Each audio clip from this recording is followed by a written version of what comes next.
Welcome to the Seawater Learning! Hi guys! Me and my friends Hi guys! are marine biology students. If you want to learn more about the ocean, come and join and be one of us. Hi!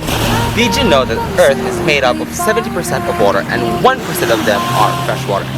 But today, we're focusing about seawater.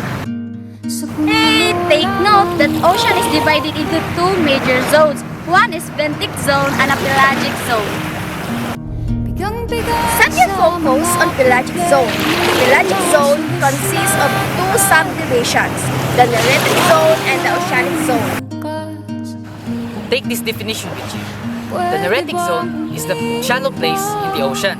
This is where we focus on the types of sediments found in this area. Sand is the type of sediment found in sandy rocky beach.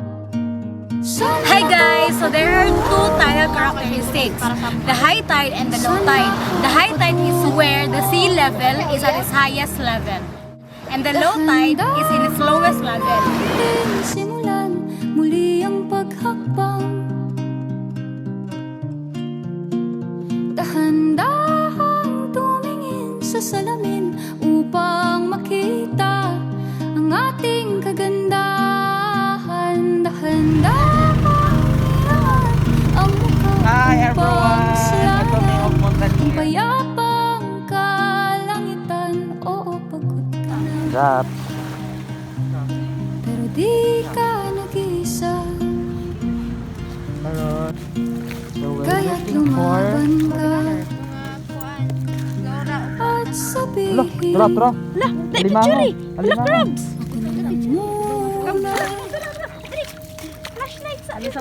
So, namin nakita ng alimango di ay. kada langhap sa hangin pansin ko lagi na lang uso Walang malinis halos puro polusyon Parang ako raw na konsumisyon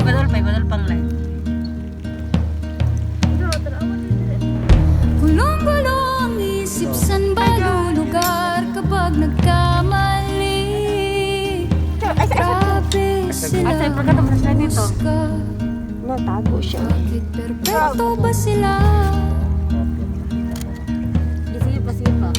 Huminga ka ng wala at isipin ang mabuti ang mga desisyong ilalaan Para sa kinabukasan Nakakatunga light ka na bukan. Kapunta sa paroroonan Kung dahan-dahan nating simulan Muli ang paghakbang Alay! Dahan-dahan Marine biology tumingin student. sa salamin Upang makita ang ating kagandahan Dahan-dahan ang mukha upang maslayan ang payapang kalangitan Pero di ka nag-isa, di ka nag-isa Kaya't lumaban ka Manani ka to video. Manani ka to iuli. Wala pa ako naka-picture with sa. Ako naman muna Ipin mo siya sa daybreak ito.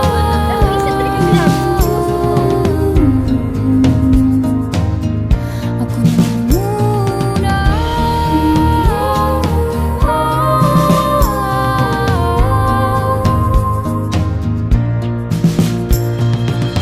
Magpapalamon sa lungkot Huwag hahayaang malugmok ang puso mo Sa ibabato sa'yo ng iba Tandaan mong sapat ka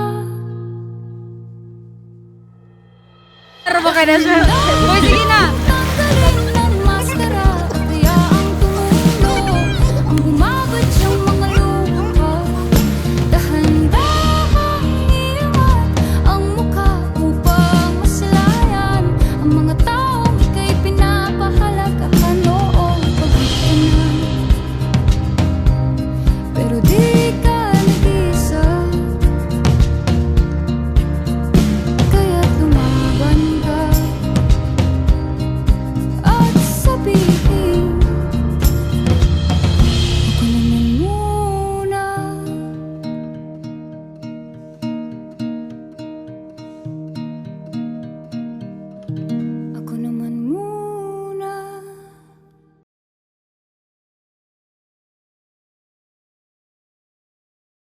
The name of this organism is the Amphiroa, and its scientific name is Amphiroa fragilissima, belongs to a family Corallinaceae. Characteristics: specimens can reach around 30 cm in size, and their spawning season is on January to April. Adaptation: produces a tetraspore, and its contribution to marine environment is that these algae produce oxygen for marine organisms and for humans as well. The name of this organism is the true crab. Its scientific name is Brachyura, and it belongs to a family Gyrionidae. Characteristics: generally covered with a thick exoskeleton and have a single pair of pincers. Now, adaptation: their hard exoskeleton, their claws, and their concealing coloration. And contribution to marine environment is that it is an important protein source in the marine environment, and they also help preserve the coastal tropical forest. The name of this organism is the brown algae. Its scientific name is Phaeophyceae, and it belongs to a familiar class Phaeophyta. Characteristics: it may reach 60 meter or 200 feet in length, and its life cycle is haplobiotic or diplobiotic. Adaptation: have de novo biosynthesis mechanism to manage the damage occur due to desiccation. And its contribution to marine environment: it is used for food and as an habitat for marine organisms. Name: Horned starfish. Scientific name: Protoaster nodosus. Family name: Oriasteridae. Characteristics: they are carnivorous. They eat coral reefs and sponge. Diameter with arms adult to 30 cm. Juveniles 8 to 15 cm. Hard, heavy body that is calcified. Arms are long, tapering to round tip. Thick and triangular in cross section. Reddish-brownish color.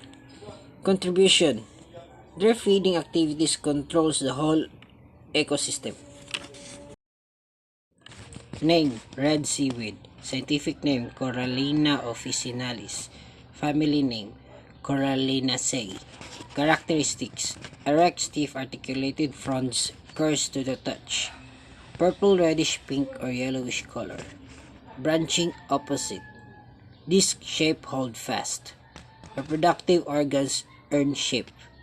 And contribution: gives color for the ocean and food for the other marine organisms. Name: white corals. Scientific name: Clavulina cristata. Family name: Clavulinaceae. Characteristics: white corals have special healing ability. Its use improves in general debility, anxiety, fear of the unknown, and provides strength boosting of the immune system and ability regeneration.